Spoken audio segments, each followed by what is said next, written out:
بسم اللہ الرحمن الرحیم۔ عبداللہ بن سلام یہود کے جلیل القدر عالم اور حضرت یوسف علیہ السلام کی اولاد میں سے تھا۔ ان کا اصل نام حسین تھا اور وہ یہودی بنی کنیکا سے تعلق رکھتے تھے۔ ایک دن انہوں نے رسول اللہ صلی اللہ علیہ وسلم کے یہ کلمات طیبہ سنے، جن کا ترجمہ یہ ہے: اپنے بیگانے سب کو سلام کیا کرو، بھوکوں محتاجوں کو کھانا کھلایا کرو اور خونی رشتوں کو جوڑے رکھو، قطع رحمی نہ کرو اور رات کو نماز پڑھو جب لوگ سو رہے ہوں۔ یہ ہدایت موزے کلمات سن کر حضرت عبداللہ رضی اللہ عنہ کا دل نور ایمان سے جگمگا اٹھا۔ انہیں یقین ہو گیا کہ یہ وہی نبی آخر الزماں صلی اللہ علیہ وسلم ہیں جن کی وحشت کی پیشن گوئیاں صحائف قدیمہ میں درج ہیں۔ دوسرے دن رسول اللہ صلی اللہ علیہ وسلم کی خدمت میں حاضر ہوئے اور حضور صلی اللہ علیہ وسلم سے چند پیچیدہ مسائل دریافت کیے۔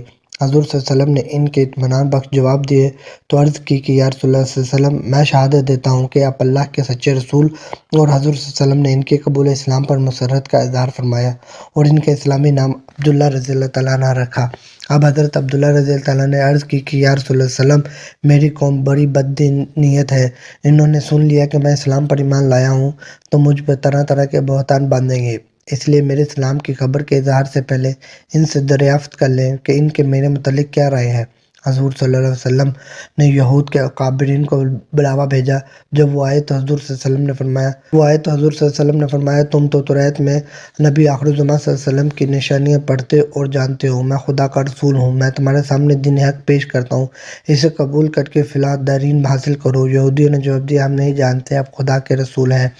رسول عالم صلی اللہ علیہ وسلم نے فرمایا حسین بن سلام تمہاری قوم میں کیسے ہیں؟ سب یہودیوں نے بیک وقت آواز میں جواب دیا وہ ہمارے سردار اور سردار کے بیٹے ہیں، وہ ہمارے عالم کے بیٹے ہیں، وہ ہم میں سے اچھے اور سب سے اچھے کے فرزند ہیں۔ رسول اللہ علیہ وسلم نے فرمایا اگر وہ اسلام قبول کر لیں تو کیا تم بھی اسلام قبول کر لو گے؟ یہود ناک منہ چڑھا کر بولے خدا انہیں آپ کے حلقہ بگوشی سے محفوظ رکھے، ایسا ناممکن ہے۔ آپ حضور صلی اللہ علیہ وسلم نے حضرت عبداللہ رضی اللہ عنہ کو سامنے آنے کا حکم دیا۔ وہ کلمہ شہادت پڑھتے ہوئے باہر نکلے اور یہودیوں سے مخاطب ہو کر فرمایا اے قوم، خدائے واحد سے ڈرو اور محمد صلی اللہ علیہ وسلم پر ایمان لاؤ، بلا شبہ وہ خدا کے سچے رسول ہیں۔ حضرت عبداللہ رضی اللہ عنہ قبول اسلام یہودیوں پر برق غاضب بن کر گرا، وہ غم و غصے سے دیوانے ہو گئے، چیخ چیخ کر کہنے لگے کہ یہ شخص عبداللہ بن سلام ہم میں سے بوڑھا اور ہم سب سے بوڑھے کا بیٹا، ذلیل بن ذلیل اور جاہل بن جاہل ہے۔ حضرت عبداللہ رضی اللہ عنہ نے رسول اللہ صلی اللہ علیہ وسلم کی خدمت میں عرض کی یا رسول اللہ صلی اللہ علیہ وسلم، آپ نے یہود کے اخلاق کی پستی دیکھی، مجھے ان سے یہی امید تھی۔ امید ہے کہ آج کی ویڈیو آپ کو اچھی لگی۔ ویڈیو کو لائک کریں، کمنٹ کریں، شیئر کریں۔ انشاءاللہ ملتے ہیں نیکسٹ ویڈیو میں، تب تک کے لیے اللہ حافظ۔